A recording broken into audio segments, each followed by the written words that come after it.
Man, this is crazy. It's been 30 years since Kurt Cobain died. When I look back at that time period, like, Pac died, Biggie died, Left Eye died, Aaliyah died. Like all these people have been dead for like 20, 25, 30 years. And it just feels like these things all happened like a few years ago. It's crazy. So I was a big Nirvana fan.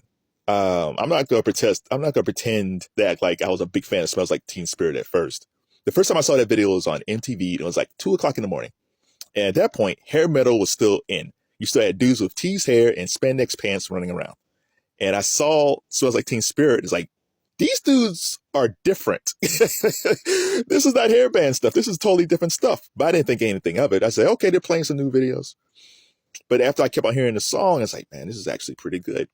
And then Nevermind came out. And it's like, oh, this guy, this Kurt Cobain dude, he is hard as heck, and he uses like Beatles type melodies. This is amazing stuff. So I went back and I bought their Insecticide album and their Bleach album, and then Utero came out, and then following his death came Unplugged. So I'm a fan of Kurt and Chris and Dave.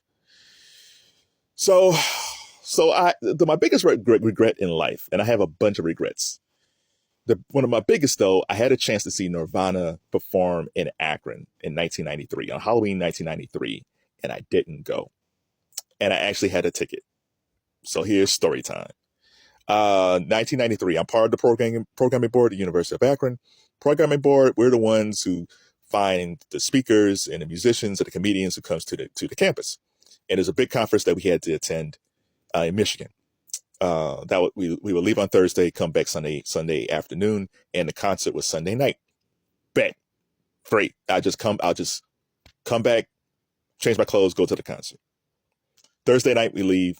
It was me and 4 or 5 lovely young ladies, and I was outnumbered, so they had control of the cassette player, and they had "Bat Out of Hell" by Meatloaf and the soundtrack of Grease. And I was like, I am not listening to these songs.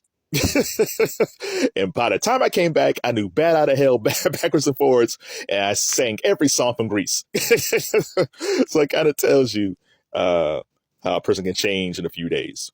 But by the time I came back that Sunday afternoon, I was so tired because we got up early.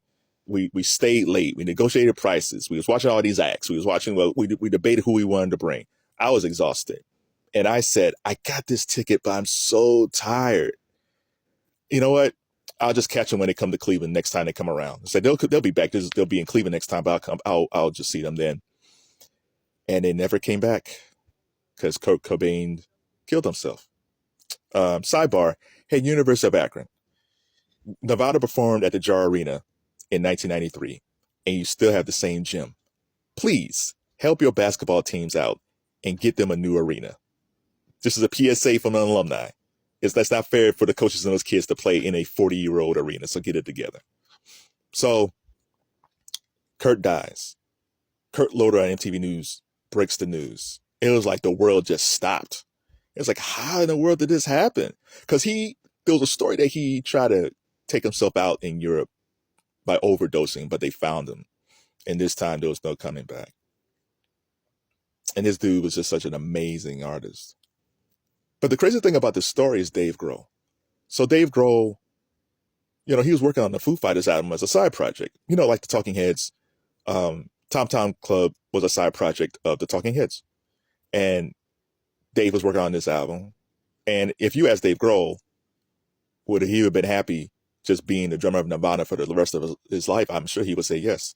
If he would be the John Bonham to Jimmy Page and Robert Plant, and in this case is Chris Novoselic and Kurt Cobain, Dave would have been totally happy being one of the best drummers of all time. But Kurt dies.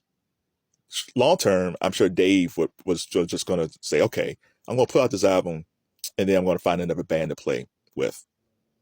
And then the Foo Fighters album comes out, and you find out, is that the drummer from Nirvana? He can sing? Now again, when you see him, you knew he did background vocals with Kurt, but you didn't know he can sing so well. And it's like, wait, the drummer from Nirvana can play guitar? The drummer from Nirvana did all the music on his album? Who knew that Dave Grohl was that talented? And then next year, that debut album by the Foo Fighters will be 30 years old, which is crazy. 29 years later, the Foo Fighters are in the Rock and Roll Hall of Fame. The Foo Fighters is one of the best rock and roll bands ever. Like, lives were changed after that. Like Taylor Hawkins, if this thing didn't happen with Kurt, Taylor Hawkins might have just stayed Alanis Morissette's drummer, but he joined with Dave and formed a great tandem, unfortunately until Taylor died.